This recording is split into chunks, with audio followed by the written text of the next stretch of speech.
Hello, welcome to my channel. आज हम पढ़ने वाले पॉलिटिकल प्रोसेस इन इंडिया का lesson second, trends in the party system, the Congress system. ये video B honours political science के जो स्टूडेंट हैं उनके लिए फॉर सेमेस्टर 5, और आप वीडियो को 1.25x की प्लेबैक स्पीड पे करके देख सकते हैं for better experience. So let's start our topic.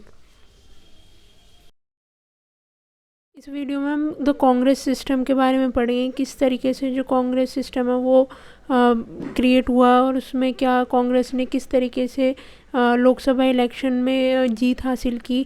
और सेकंड पॉइंट जो है वो decline of the Indian national Congress from 1967। 1967 के क्या सर्कमस्टांसेस थे जिसकी वजह से इंडियन नेशनल कांग्रेस का डिक्लाइन हुआ, इनके बारे में हम आज इस वीडियो में पढ़ेंगे। दी कांग्रेस सिस्टम, इस स्लाइड में हम कांग्रेस सिस्टम के बारे में पढ़ेंगे, जिसमें बताया गया है कि जो इंडियन नेशनल कांग्रेस है उसने पहले 4 लोकसभा इलेक्शंस में, जैसे कि 1952, 57, 61 और 67 में काफ़ी मतलब ज़बरदस्त जीत हासिल की थी। और इन इलेक्शन के रिज़ल्ट ने कांग्रेस के पॉलिटिकल डोमिनेंस को क्लियरली दिखाया था। कांग्रेस पार्टी की जो लोकसभा सीट्स थी उसमें अराउंड 2/3 मेजॉरिटी सीट्स कांग्रेस के पास थी। जैसे 1952 में 364 सीट्स थी और 1957 में 371 सीट्स और 62 में 361 सीट्स थी। लेकिन 1967 तक ये जो मेजॉरिटी थी वो कम हो गई थी, उन्हें 283 सीट्स मिली। 1959 में कांग्रेस ने इंडिया की पहली डेमोक्रेटिकली इलेक्टेड गवर्नमेंट को डिसमिस भी किया था, जिससे उनका पॉलिटिकल कंट्रोल जो था वो काफ़ी स्ट्रॉन्ग हो चुका था। The Indian National Congress stronghold and dominance in Indian politics from 1952 to 1967 can be attributed to several factors such as freedom struggle legacy। 1952 से 67 तक कांग्रेस का एक स्ट्रॉन्ग होल्ड और डोमिनेंस फैक्टर था, जिसकी वजह से कांग्रेस जो थी एक बड़ी पार्टी बनी, नेशनल पार्टी बनी। फ्रीडम स्ट्रगल लेगेसी में इंडियन नेशनल कांग्रेस ने भारत के इंडिपेंडेंस मूवमेंट में बहुत बड़ा रोल प्ले किया था। उस वक्त ये सिर्फ एक पॉलिटिकल पार्टी नहीं थी बल्कि एक अम्ब्रेला ऑर्गेनाइजेशन थी जो इंडिपेंडेंस के लिए स्ट्रगल कर रही थी। कांग्रेस के लीडर्स जैसे कि लोकमान्य तिलक, जवाहरलाल नेहरू और सरदार पटेल, इन लोगों के ये जो लोग थे वो आम जनता के बीच में काफ़ी आइकॉनिक फिगर थे जिनको काफ़ी सपोर्ट मिला था। और इस लेगेसी ने कांग्रेस के लोगों को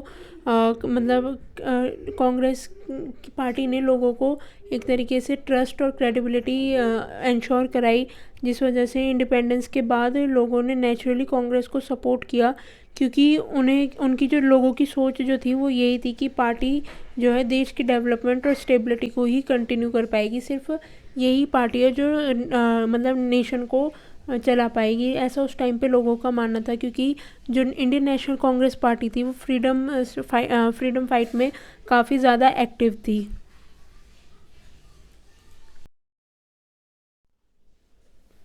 Mass base and grassroots organization. The Indian National Congress had a well-established grassroots organization with a presence in rural and urban areas across the country. It effectively mobilized support from various sections of society, including peasant workers and intellectuals. The party's extensive network of local leaders and workers helped in maintaining its dominance at the grassroots level. Congress के पास जो है काफ़ी मजबूत organisational structure था जो कि rural और urban areas में एक्टिव था। पार्टी ने सोसाइटी के अलग अलग सेक्शंस जैसे कि किसान, मजदूर और इंटेलेक्चुअल सबका ही सपोर्ट हासिल किया और एक स्ट्रॉन्ग नेटवर्क क्रिएट किया जो कि लोकल लेवल पर वर्कर्स और लीडर्स का था, जिससे कांग्रेस के जो ग्रास रूट लेवल था वो आम लोगों तक जुड़ पाए और उनका ट्रस्ट बना रख पाई उनका ट्रस्ट जो था लोगों का वो कांग्रेस ऑर्गेनाइजेशन पर बन सका। लीडरशिप, ये थर्ड इम्पॉर्टेंट पॉइंट है लीडरशिप। कांग्रेस के स्ट्रॉन्ग लीडरशिप ने भी इसकी डोमिनेंस में काफ़ी ज़्यादा रोल प्ले किया है, जैसे कि जवाहरलाल नेहरू जो कि इंडिया के फर्स्ट प्राइम मिनिस्टर थे, उन्होंने सेकुलरिज्म, सोशलिज्म और नॉन अलाइनमेंट की सोच के ज़रिए देश के वाइड स्पेक्ट्रम के लोगों को अपील किया और बाद में इंदिरा गांधी ने अपने असर्टिव और स्ट्रॉन्ग लीडरशिप स्टाइल से पार्टी को कंसोलिडेट किया। इन दोनों लीडर्स ने कांग्रेस को एक स्टेबल और विजनरी इमेज दी, जिससे लोगों का जो विश्वास था वो और बढ़ गया इस पार्टी पर। Fourth is coalition building. The Indian National Congress adopt a big tent approach, accommodating diverse interest and ideology within its fold. Congress party जो थी वो एक बिग टेंट अप्रोच, मतलब उसने एक बिग टेंट अप्रोच अपनाई। मतलब उन्होंने अपनी पार्टी में अलग अलग आइडियाज़ और ग्रुप्स को समेट कर एक पॉलिसी बनाई, और पार्टी ने सोशलिस्ट और रीजनल पार्टीज़ के साथ अलायंस बनाया ताकि अपने सपोर्ट बेस को और ज़्यादा एक्सपेंड कर सके। इस इंक्लूसिविटी और फ्लेक्सिबिलिटी की वजह से ही ऑपोजिशन पार्टीज़ जो थी वो स्ट्रॉन्ग नहीं हो पाई, और कांग्रेस पार्टी ने अपना डोमिनेंस जो था वो लंबे समय तक बनाए रखा। इन शॉर्ट कांग्रेस की जो सक्सेस का रीज़न था वो ये था, उसका जो ब्रॉड बेस था, मतलब जो मास बेस था वो काफ़ी ज़्यादा बड़ा था। ग्रास रूट लेवल पर भी उसकी काफ़ी अच्छी पकड़ थी, और जैसे कि स्ट्रॉन्ग लीडरशिप जो थी वो भी कांग्रेस में इंक्लूडेड थी, और उसकी जो पॉलिसीज़ थी वो भी अलग थी, मतलब देश के हित के लिए थी, जिस वजह से लोगों ने कांग्रेस पार्टी में ज़्यादा विश्वास बनाया और इतनी मतलब लगातार 4 बार उसको जिताया।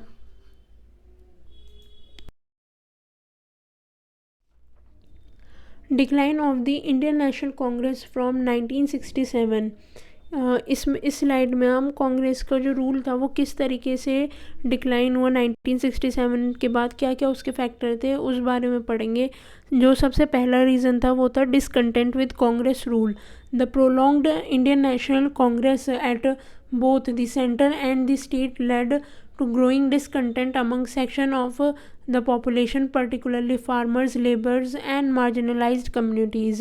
Issues such as land reforms, poverty alleviation and social justice remain unresolved, fueling anti-Congress sentiments.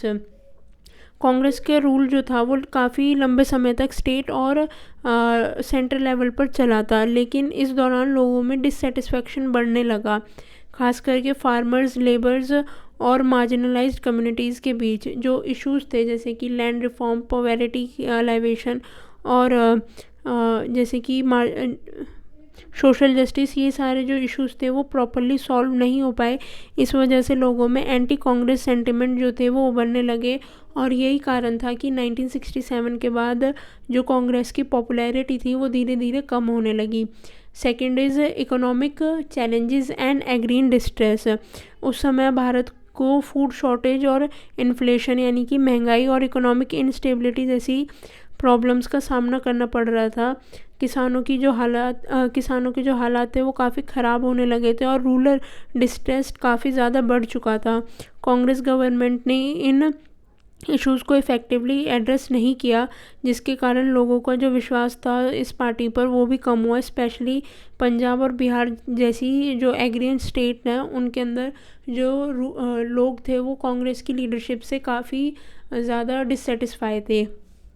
Third reason जो था वो था internal factionalism and leadership crisis. Congress party के अंदर अलग अलग ग्रुप्स पावर के लिए लड़ने लगे। ये इंटरनल कन्फ्लिक्ट था और लीडरशिप स्ट्रगल था, जिससे कि कांग्रेस की यूनिटी और ऑर्गेनाइजेशन जो थी दोनों ही वीक पड़ चुकी थी। रिजल्ट ये हुआ कि पार्टी की कोहेरेंस जो थी यानी कि जो यूनिटी थी वो टूट गई थी, और कई स्टेट में उसके जो इलेक्टोरल परफॉर्मेंस थी वो भी गिर गई थी। मतलब जो भी उनका जो पहले के टाइम पे जैसे जो सीट्स मिल रही थी, अब लोगों ने दूसरी पार्टीज़ को चुनना शुरू कर दिया था इस टाइम के बाद।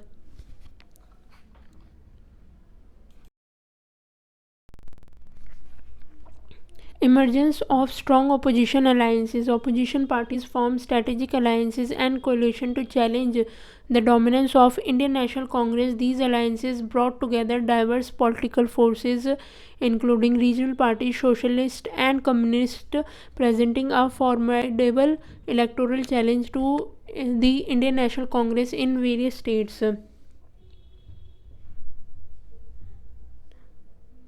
1967 के आसपास जो अपोजिशन पार्टीज़ थी उन्होंने अपने बीच एक स्ट्रेटेजिक अलायंस और कोएलिशन बनाना शुरू किया ताकि वो कांग्रेस के डोमिनेंस को चैलेंज कर सके।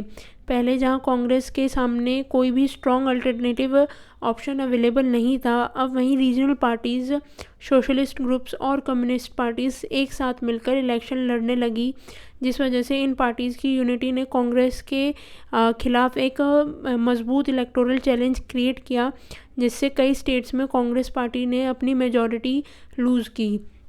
Shift in voter preferences.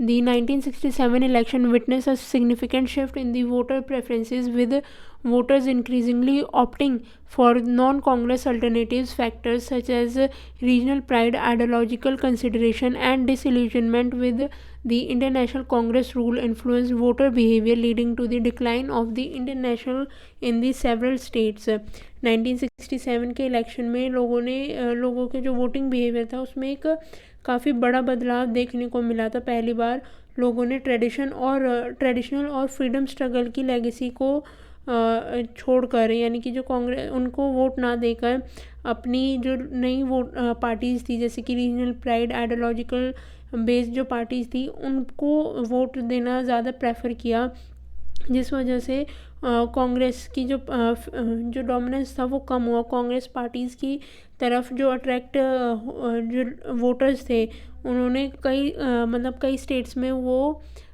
दूसरी नॉन कांग्रेस पार्टीज़ को प्रेफर करने लगे। ये जो सभी ट्रेंड्स थे, इन्हीं फैक्टर्स की वजह से 1967 के बाद कांग्रेस का डोमिनेंस धीरे धीरे टूटने लगा और पहली बार देश में ऑपोजिशन पार्टीज़ को भी अपनी जगह बनाने का मौका मिला था। इसके दौरान इंडियन पॉलिटिक्स को एक नई कॉम्पिटिटिव फेज में एंटर करने का मौका मिला, जिसे एंड ऑफ कांग्रेस मोनोपोली कहा जा सकता है। अगर आपको वीडियो यूज़फुल लगी हो तो वीडियो को लाइक करें, शेयर करें, अपना फीडबैक कमेंट सेक्शन में ज़रूर दें और चैनल को सब्सक्राइब करें। Thank you.